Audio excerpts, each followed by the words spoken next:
Hello, hello. Hi, guys. Happy Monday. Trust that all is well with all of you. I hope that you would have had a wonderful weekend, one where you would have been able to rest, rejuvenate, revitalize, recalibrate, press reset, and get some much needed rest, much needed refueling for this new week that is ahead, filled with all the things that it will be filled with, whether it be challenges, accomplishments, successes. I hope that you are raring and ready to go in your right frame of mind, ready to handle anything.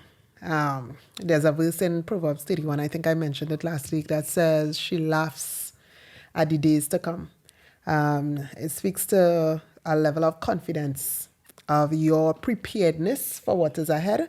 And so I just hope that mentally, emotionally, spiritually, physically, psychologically, and otherwise, all the allies, that you are in that place able to laugh at the days ahead.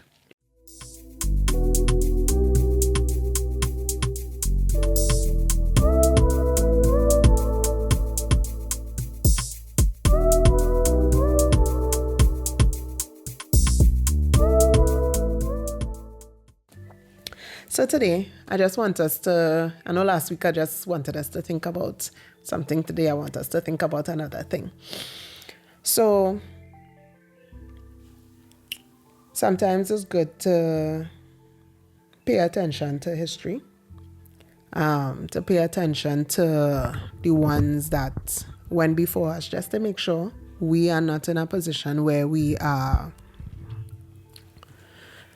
successfully following in the paths of those that would have made horrible choices and left us dealing with the repercussions of their choices.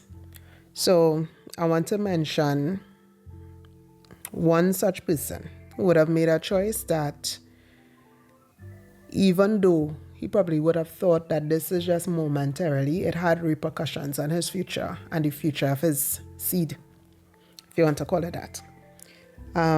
The aim of this devotional is for us to be mindful and to make up in our minds that if this is what average is, I'm going to be above it. If this is what went on before, I'm going to do the opposite. Bad if that's bad. If it was bad, I'm going to do the opposite and ensure that I break the cycle. We like to talk about generational curses. The cycles. It's things that needs to stop, and somebody needs to say, that's a wrap. After me, not happening again. So I just want to read Deuteronomy chapter 17. I read from verse 14, and it says, when you enter the land the Lord your God is giving you, and have taken possession of it and settled in it, and you say, let us set a king over us, like all the other nations around us. Be sure to appoint over you a king the Lord your God chooses. He must be from among your fellow Israelites. Do not place a foreigner over you, one who is not an Israelite. The king, moreover, must not acquire a great number of horses for himself, or make the people return to Egypt to get more of them. For the Lord has told you, you are not to go back that way again. He must not take many wives, or his heart will be led astray. He must not accumulate large amounts of silver and gold. When he takes the throne of his kingdom, he is to write for himself on a scroll a copy of this law, taken from that of the Levitical priests.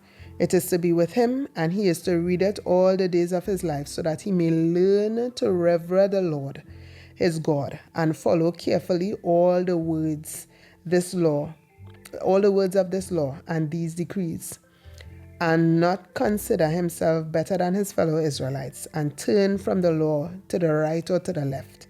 Then he and his descendants will reign a long time over the kingdom of Israel. My boy David missed the whole don't multiply wives. And not only did he multiply wives, he went and took another man's wife, killed said man, impregnated said man's wife, and after he had killed him, decided to take the man's wife to be his own. Said man David, after the child that he had with Bathsheba, as the woman's name, died, had another son with him who is named Solomon. And if you know your Bible, David had many wives. Solomon decided, well, he was going to be above average in a different way. My boy decided if this is what average is, I'll exceed that. And had 700 plus another 300. Now, I heard my bishop say one time, the reason why Solomon would have found that would have been a normal thing is because he would have been the child of a wife who would have seen his father, who was David, momentarily, ever so often, because you get second Sundays and your other siblings' mothers have first Monday, first Sunday, but you and your mother, you all are down for the second Sunday of every month. Your father will come and check all you. So you would have thought that was normal. This was okay. Because this is how I grew up. What's wrong with this? So because that was his history, or the history the father wrote based on how he lived, he followed suit. David's house was a mess. Because David had several wives, several children with several women. One son like another is your sister, but it's not your mother child. You rape your sister. The brother of the sister that was raped didn't like that, so he killed the brother. He had a next son who wanted his position as king, and he had to leave his house at like Bacchanal. the level of Bacchanal. My encouragement for us, reading these things, looking back at history, is for us to be mindful that we don't put ourselves in the same situation, same position, same spaces and places to get the same results. I'm encouraging us. Now, it may not be outlandish like this, because this little extra. But it may be a situation where your mother never take risks, or as a son, your father was never wrong, so it's nothing for you to impregnate a woman and bust the tape and ride out. Because I didn't die. I preach you okay. They will survive. My mother knew how to make it, and we survived with my mother. My mother was a single mother. You ain't go there. I'm not doing this. And you might be replicating, reintroducing yourself and your children to history because they didn't pay attention to the history. And when I say pay attention, it's not just to know about history, no. Pay attention and to know what took place, to see the signs when they start to peek at you and say to yourself, this seems familiar. Nope. The like mother, like daughter, you're just like your father. Run. You know what I read? Why are you running? Run. I'm running because I don't want to repeat the cycle. I'm running because this must not be imprinted in my DNA. And I'm going to do something about it. There might be things, and it might seem simple. I don't want to list things because we could go on and on. But simple things like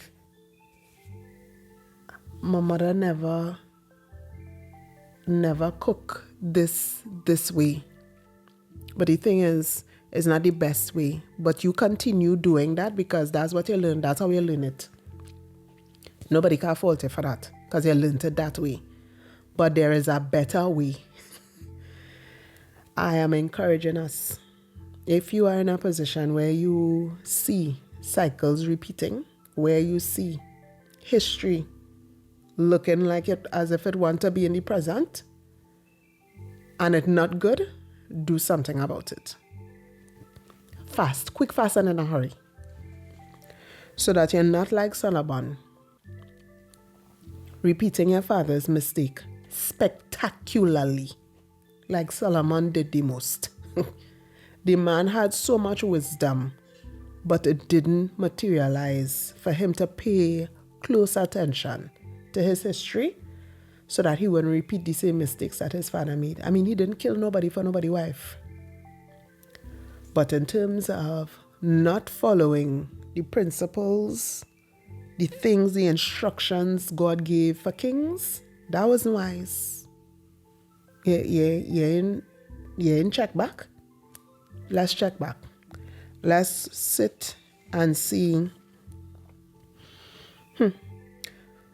My great-grandmother didn't have a good relationship with my grandmother.